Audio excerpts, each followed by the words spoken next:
सुप्रभात बच्चों, मैं आपकी हिंदी की टीचर हूँ। आज हम क्लास 7 के पाठ 14 अमरकंटक से डिंडोरी पढ़ेंगे।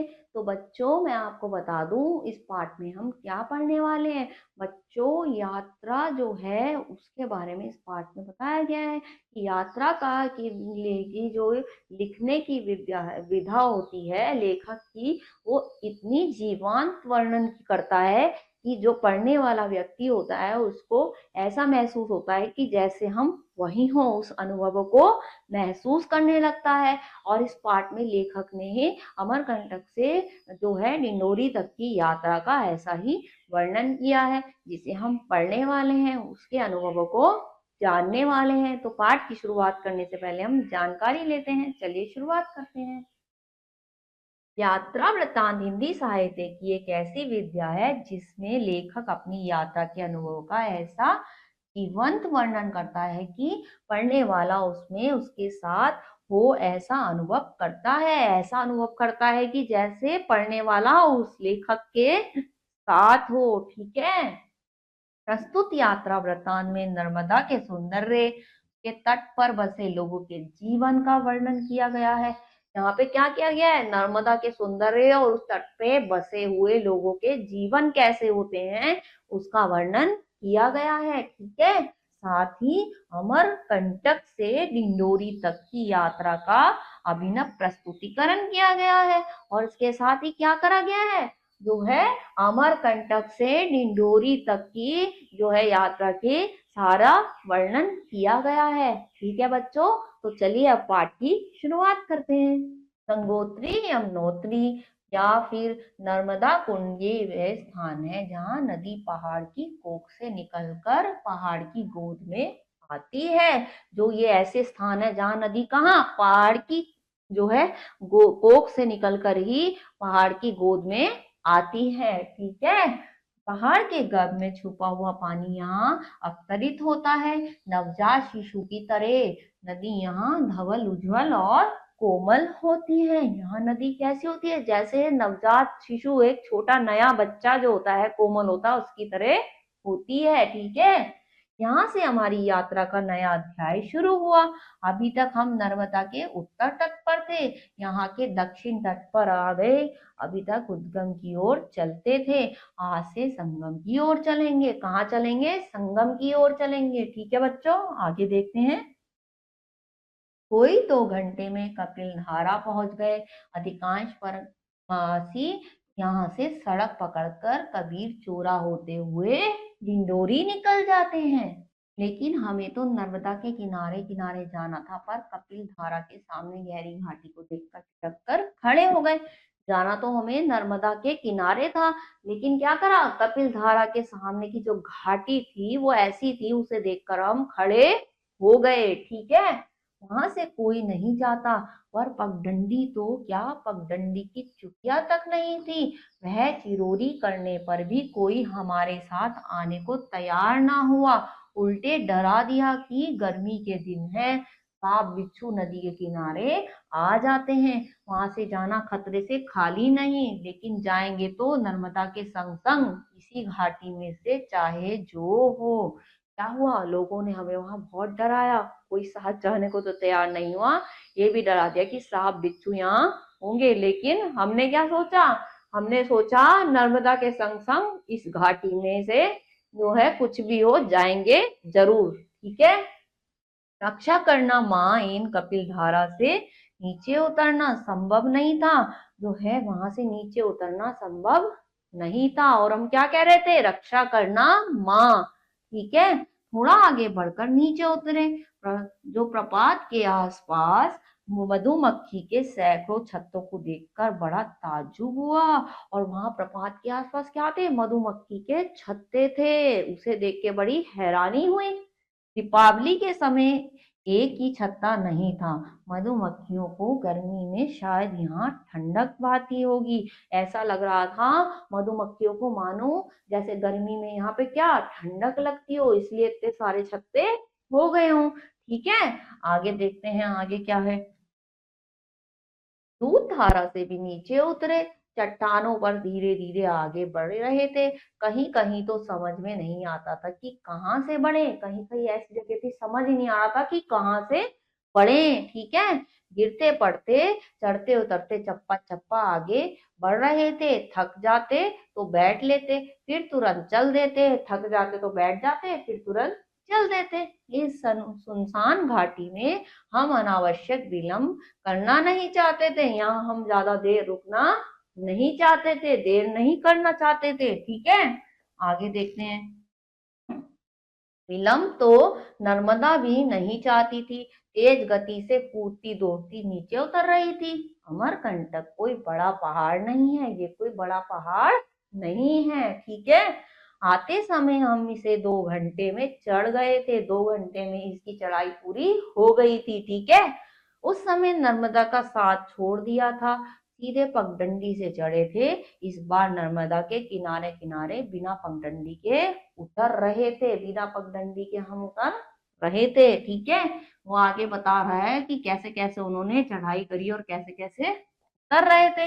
नर्मदा की उंगली पकड़कर चल रहे थे, आमने सामने ऊंचे हरे भरे पहाड़ और बीच में गहरी और सकरी घाटी में बहती हुई तंगवंगी क्या तनवंगी नर्मदा तीसरे पहर घाटी चौड़ी होने लगी। तीसरे पहर में क्या हुआ, घाटी चौड़ी होने लगी थी। ठीक है, मैं समझ गया कि पहाड़ खत्म होने को है, मैदान आ गया, हमारी खुशी का क्या कहना। और फिर मुझे समझ में आ गया, जैसे ही घाटी चौड़ी होने लगी कि पहाड़ जो है अब खत्म हो गए हैं, मैदानी भाग आ गया है और हम खुश होने लगे। ठीक है, आगे क्या हुआ, आगे देखते हैं। आगे क्या है, अमरकंटक का नाम मेकल भी है, इसलिए नर्मदा का नाम मेकल सुता भी है। मेकल अपनी बिटिया को पंचादित घाटी में से किस हिफाजत से नीचे छोड़ गया है, इसे आज हमने अपनी आंखों से देखा। ये सारा नजारा हमने अपनी आंखों से देखा। ठीक है ना बच्चों, आगे जाने पर पगडंडी मिल गई, इक्के दुक्के ग्रामीण भी दिखाई देने लगे, और फिर वहां ग्रामीण भी दिखाई देने लगे। शाम होते होते बकरी सोडा पहुंचे, खूब सवेरे आगे बढ़े। सामने के सूखे खेतों में से बहती नर्मदा साफ दिखाई दे रही थी। क्या दे रही थी, नर्मदा दिखाई दे रही थी। अभी तक तंग घाटी के घने शॉल बन गए थे, जो तंग घाटी के घने शॉल वन में नर्मदा छुपी थी। अभी तक क्या थी, तंग घाटी के घने शॉल में वन में क्या थी, नर्मदा छुपी हुई थी। ठीक है, मुश्किल से ही नजर आती थी, लेकिन यहाँ के से वह दूर से ही साफ साफ दिखाई देती है। और अब जो है हमें नर्मदा दूर से ही साफ साफ दिखाई देती है। नर्मदा का जन्म मानो गौरैया की तरह हुआ हो, पर कुंड के घोंसले में अंडे की तरह अवतरित हुई है। अंडे में से बाहर वह यहाँ नीचे निकलती है। ऐसे लग रहा था कि जैसे वो अंडे में से नीचे बाहर निकलती है। ठीक है, ऐसा ही वहां पे नजारा था। आगे देखते हैं। आगे एक पहाड़ की छाया आगे एक पेड़ की छाया में भोजन बनाने बैठे। पास में तिरंगी गांव है, वहां एक ग्रामीण नहाने आया था। हमारे बारे में जानकर बहुत खुश हुआ, कहने लगा, गुरुजी, हमारे गांव में अखंड कीर्तन हो रहा है, जरूर आइए मेरे घर पर। ठीक है, जो है मेरे घर पर ही ठहरिए। वो खुश हुआ और उसने मुझे हमें न्योता दिया कि हमारे घर पे ठहरिएगा, क्योंकि वहां अखंड कीर्तन हो रहा है। ठीक है, उसके घर पहुंचे, पड़ोस में अखंड कीर्तन चल रहा था। दूसरे दिन आम का विवाह था, तो वह वहां 2 दिन हम रहे।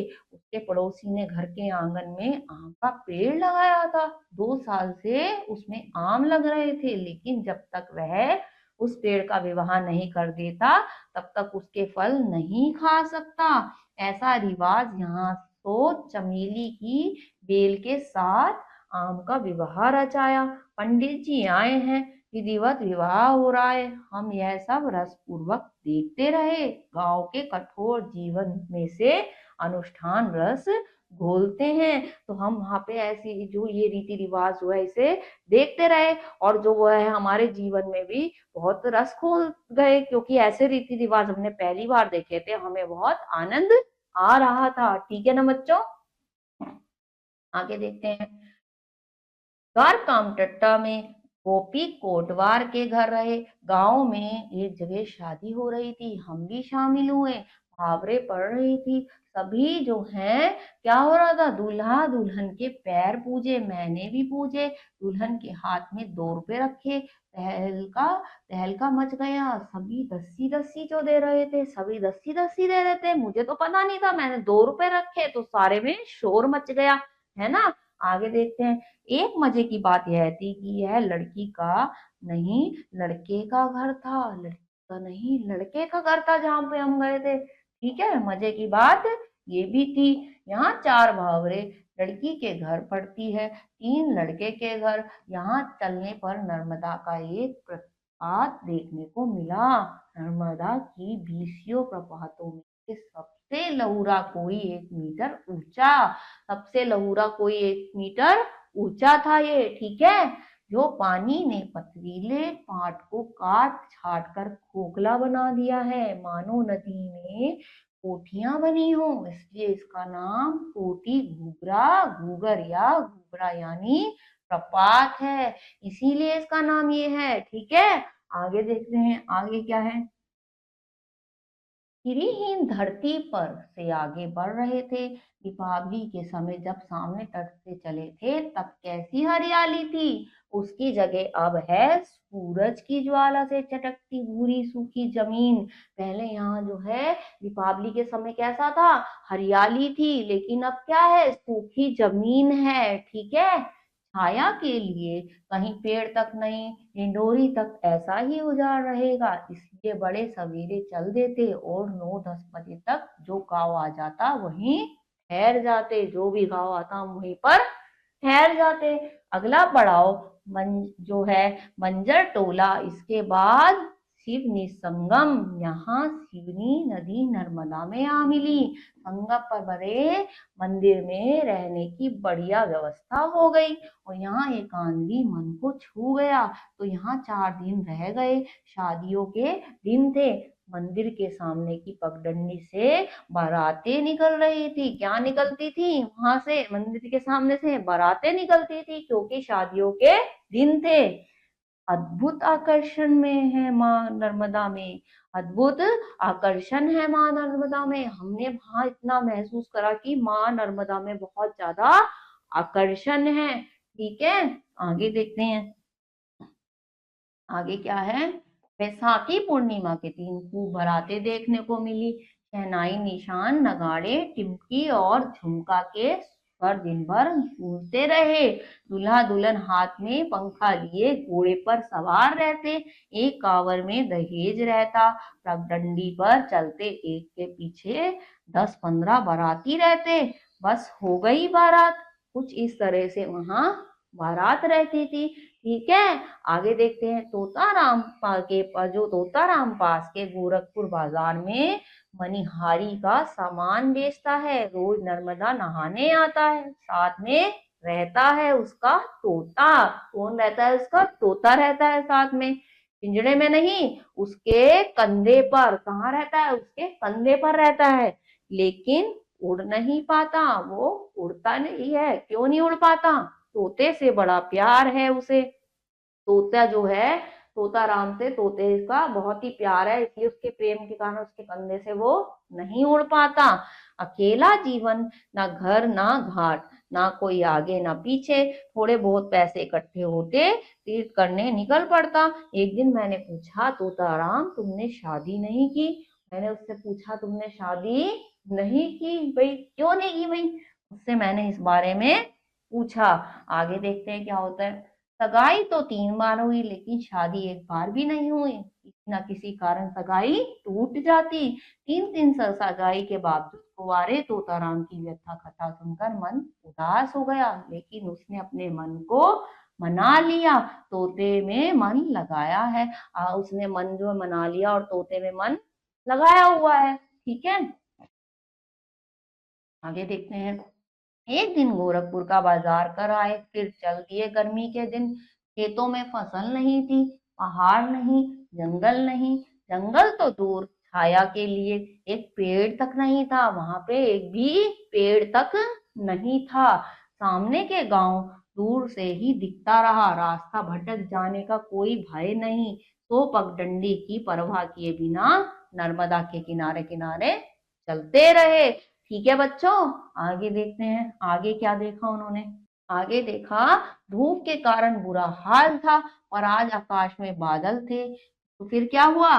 मतर पूछा तक पहुंचते पहुंचते आकाश बादलों से घिर गया। यहाँ नदी के पार में बहुत सी चट्टानें थी, वरना यहाँ तक नदी केवल मिट्टी में होकर बहती है। कपड़े धोने तक के लिए पत्थर नहीं था, वहां पे कपड़े धोने तक के लिए पत्थर नहीं था, ऐसा हाल था। ठीक है, दोपहर का भोजन हमने नदी के पथरीले पाट के में बनाया।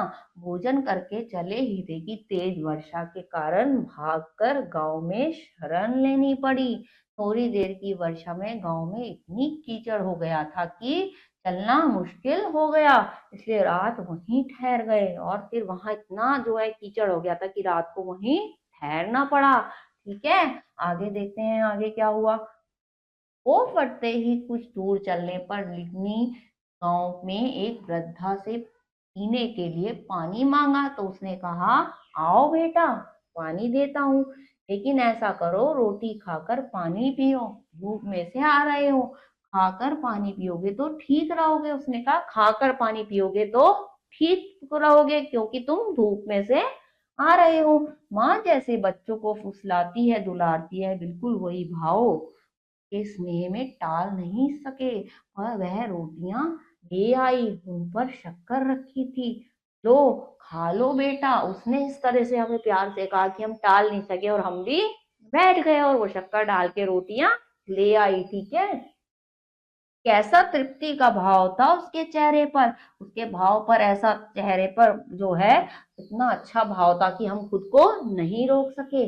अगला पड़ाव मुजिया खार, फिर गोमती संगम, फिर लक्ष्मण रवा। फिर लक्ष्मण रवा में एक साध्वी रहती है। मैंने उनसे कहा कि नौकरी के कारण पूरी प्रतिमा एक साथ नहीं कर सकता, छुट्टियों में थोड़ी थोड़ी करके करता हूँ। तो उन्होंने कहा, बेटा बूंदी का लड्डू पूरा खाओ तो मीठा लगता है, और चूरा खाओ तो मीठा लगता है, इसका दुगना करना। वो कह रहे हैं बूंदी की, वो समझाती हैं मुझे, बूंदी का लड्डू जैसे खाते हैं, थोड़ा खाओ तब भी हमें मीठा लगेगा, चूरे में खाओ तो हमें तब भी मीठा लगेगा, और पूरा एक साथ खाओ तब भी मीठा लगेगा। इसलिए तुम थोड़ी थोड़ी करके भी यात्रा कर रहे हो तो वो भी आपको अच्छी लगे, कि इसमें कोई गलत वो नहीं है। ठीक है, दोपहर को डिंडोरी पहुंचे। डिंडोरी बड़ा कस्बा है, यहाँ नर्मदा पार करने वाली ग्रामीणों का क्रम आवाज गति से चलता रहता। सिर पर गठरी या कंधे पर कांवर लिए पुरुष, सिर पर लकड़ी का गट्ठर और पीठ पर बच्चे को बांधे स्त्रियां पहले नर्मदा मैया की जय बोलकर प्रणाम करती। ठीक है, पहले जो है वो नर्मदा मैया की जय बोलकर क्या करती, महिलाएं प्रणाम करती। फिर क्या होता, फिर नदी में उतरती। फिसलन और तेज प्रभाव के कारण बड़ी सावधानी बरतनी पड़ती। मुख्य धारा आने पर सभी चौकस और चौकन्ने हो जाते। सदे हुए पांव से यह दूसरे की बाह पकड़कर धीरे धीरे बढ़ते। कैसा रोमांच है इसमें, और इसमें कितना अच्छा जो है दृश्य देखने को मिलता। ठीक है ना, वो वहां का कितना अच्छा व्याख्यान कर रहा है। आगे देखते हैं। यह दृश्य मुझे मगन रखता है। 3 दिन तक यही देखते रहे, फिर आ गए। और कंटक से डिंडोरी तक की यह यात्रा सबसे कठिन होनी चाहिए थी, लेकिन यही सबसे आसान थी। आधे दिन का पहाड़, एक दिन का जंगल, फिर कुछ दिनों तक संकरा मैदान। नर्मदी जैसी असामान्य नदी भला सामान्य नियम को क्यों मानने चली। वो बता रहा है कि देखो, इस पार्ट में उसने बताया कि कैसे जो है डिंडोरी तक का जो रास्ता था, मैदानी रास्ते, जंगल, और क्या क्या नदी के किनारे उन्होंने पार करे, कितनी सारी रस्में रीति रिवाज देखे, उसको अपने अनुभवों को लिखा, जिनको वो हम अगर पढ़ते हैं तो हमें भी ऐसा लगता है कि वहां शायद हम भी उसके साथ रहे होंगे। है ना बच्चों, तो इस पाठ को आप दोबारा पढ़िएगा। ठीक है ना, और फिर अगले पार्ट में कुछ और पढ़ेंगे। तब तक के लिए अपना ख्याल रखिए। ओके।